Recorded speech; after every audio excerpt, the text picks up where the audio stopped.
শেখ হাসিনার মানবতাবিরোধী অপরাধের মামলার রায় কবে ঘোষণা করা হবে জানা যাবে আজ।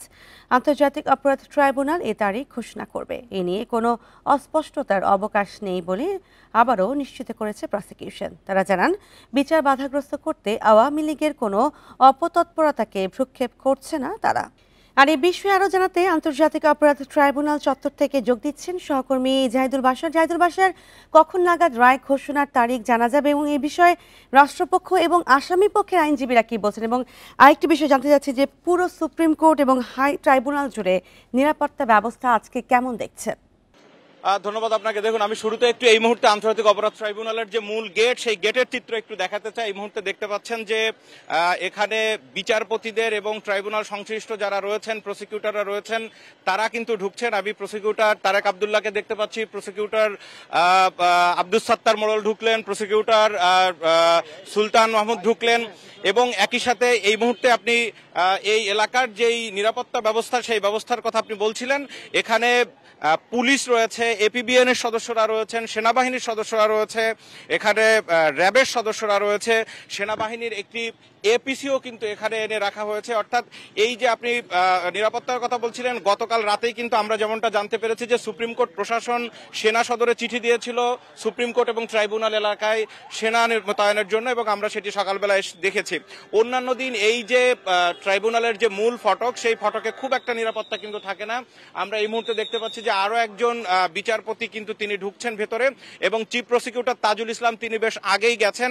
আজকে অন্যান্য দিনের তুলনায় কিন্তু এই যে বিচার সংশ্লিষ্টরা রয়েছেন, বিচারপতিরা রয়েছেন বা অন্যান্য কর্মকর্তা প্রসিকিউটররা, এরা বেশ আগেই এসছেন। আমরা অন্যান্য সময় যেটি দেখি যে আদালত মোটামুটি 11টার পরে, অর্থাৎ 11টা, 11:30, 12টা এই সময়ের ভেতরেই আদালত বসেন, বিভিন্ন মামলার হেয়ারিং শুরু হয় বা সাক্ষ্য গ্রহণ শুরু হয়। কিন্তু আজকে এখন পর্যন্ত আমরা সেই সময়টি জানি না, তবে যেই প্রস্তুতি দেখছি হয়তো খানিকটা আগেও আদালত উঠতে পারেন।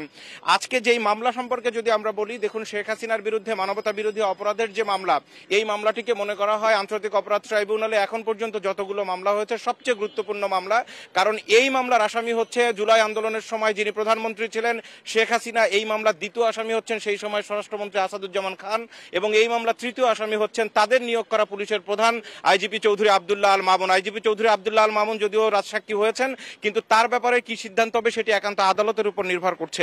আপনি এই মুহূর্তে যে চিত্র দেখতে পাচ্ছেন, এটি হচ্ছে একেবারে আন্তর্জাতিক অপরাধ ট্রাইব্যুনালের মূল গেট। দেখুন, শেখ হাসিনার বিরুদ্ধে বিচারের আজকে একটু ব্যাকগ্রাউন্ড মনে করার দিন, কারণ আজকে যদিও রায় হচ্ছে না, কিন্তু রায়ের তারিখ ঘোষণা করা হবে। এটা নিয়ে একটা অস্পষ্টতা কিন্তু রয়েছে। অনেকে মনে করছেন যে আজকে হয়তো রায় ঘোষণা হবে, কিন্তু না, রায় ঘোষণার দিন আজকে জানা যাবে। শেখ হাসিনার বিরুদ্ধে এই মামলার যখন তদন্ত প্রক্রিয়া চলে, সেই প্রায় 6 মাস 28 দিন পরে যে কিন্তু এই তদন্ত রিপোর্ট দেওয়া হয় 12ই মে, চলতি বছরের 12ই মে, এবং পরবর্তীতে 1 জুন শেখ হাসিনা সহ 3 আসামির বিরুদ্ধে গ্রেপ্তারি পরোয়ানা জারি করা হয়। 1 জুনের পরে 10 জুলাই তাদের বিরুদ্ধে কিন্তু যে অভিযোগ গঠন করা হয়, আর এই অভিযোগ গঠন থেকে আনুষ্ঠানিক বিচার প্রক্রিয়া ধরা হয়।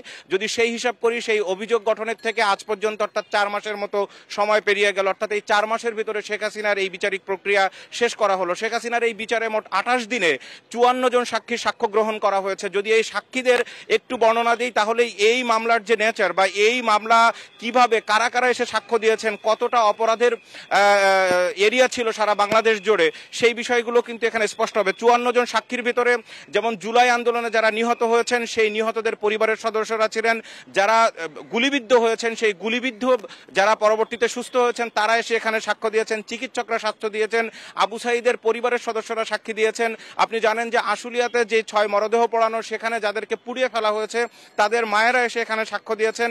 এবং আবু সাঈদের এই যেই জুলাই আন্দোলনের প্রথম শহীদ আবু সাঈদের যেই ময়নাতদন্ত যে ডাক্তার করেছিলেন, এবং তাকে অন্তত 4 বার কিন্তু এই তদন্ত প্রতিবেদন পরিবর্তন করতে হয়েছিল, বিভিন্ন জায়গা থেকে প্রেসার দেওয়া হয়েছিল। সেই তদন্ত প্রতিবেদনের যিনি করেছিলেন, অর্থাৎ ময়নাতদন্ত প্রতিবেদন যে ডাক্তার রাজিবুল, তিনি এসে এখানে সাক্ষী দিয়েছেন। শেখ হাসিনার বিরুদ্ধে যে সমস্ত তথ্যপত্র আনা হয়েছে, বিভিন্ন জনের সাথে ফোন আলাপ, যেমনটা খবরেও খানিকটা আপনি দেখাচ্ছিলেন, তার ভিতরে রয়েছে সাবেক মন্ত্রী হাসানুল হক ইনুর সাথে তার ফোন আলাপ রয়েছে, সাবেক মেয়র তাপসের সাথে তার ফোন আলাপ রয়েছে, ঢাকা বিশ্ববিদ্যালয়ের ভাইস চ্যান্সেলরের সাথে তার ফোন আলাপ রয়েছে, এই ফোনগুলোতে তিনি যে নির্দেশনা দিয়েছেন কোথায় কিভাবে এই আন্দোলন দমনের জন্য কি করতে হবে, লেথাল উইপেন ব্যবহার করতে হবে, হেলিকপ্টার থেকে বোমা ফেলার কথা তার কণ্ঠে শোনা যাচ্ছে, এই যে ডকুমেন্টগুলো দেওয়া হয়েছে সেই ডকুমেন্টগুলো আসলে সত্য কিনা না এআই নির্ভর, সেই বিষয়গুলো যারা পরীক্ষা করেছেন, ফরেনসিক রিপোর্ট যারা দিয়েছেন, অর্থাৎ সিআইডির যেই কর্মকর্তারা ছিলেন সেখানে এক্সপার্টরা এসে এখানে সাক্ষী দিয়েছেন।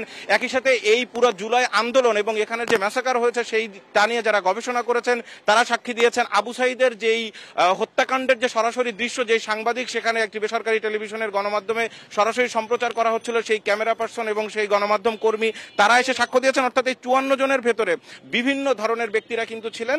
এবং এইখানে একটি বিষয়, আজকে শেখ হাসিনার এই মামলার যে রায়ের ডেট ঘোষণা করা হবে, আমি গতকালকে প্রসিকিউটরদের সাথে কথা বলেছি, প্রসিকিউটর MH তামিমের সাথে কথা বলছিলাম, তিনি কিন্তু স্পষ্ট করে জানিয়েছেন যেহেতু সমস্ত বিচারিক প্রক্রিয়া শেষ হয়ে গেছে সুতরাং রায়ের দিন খুব বেশি দিন দেরি হওয়ার কথা নয়। এই সাথে আরেকটি বিষয় জানিয়ে রাখি যে নির্বাচনের আগে এই ট্রাইব্যুনালে কিন্তু আরো বেশ কিছু বিচারের অর্থাৎ মামলার রায় হতে পারে, কারণ অনেকগুলো মামলা কিন্তু শেষের দিকে রয়েছে।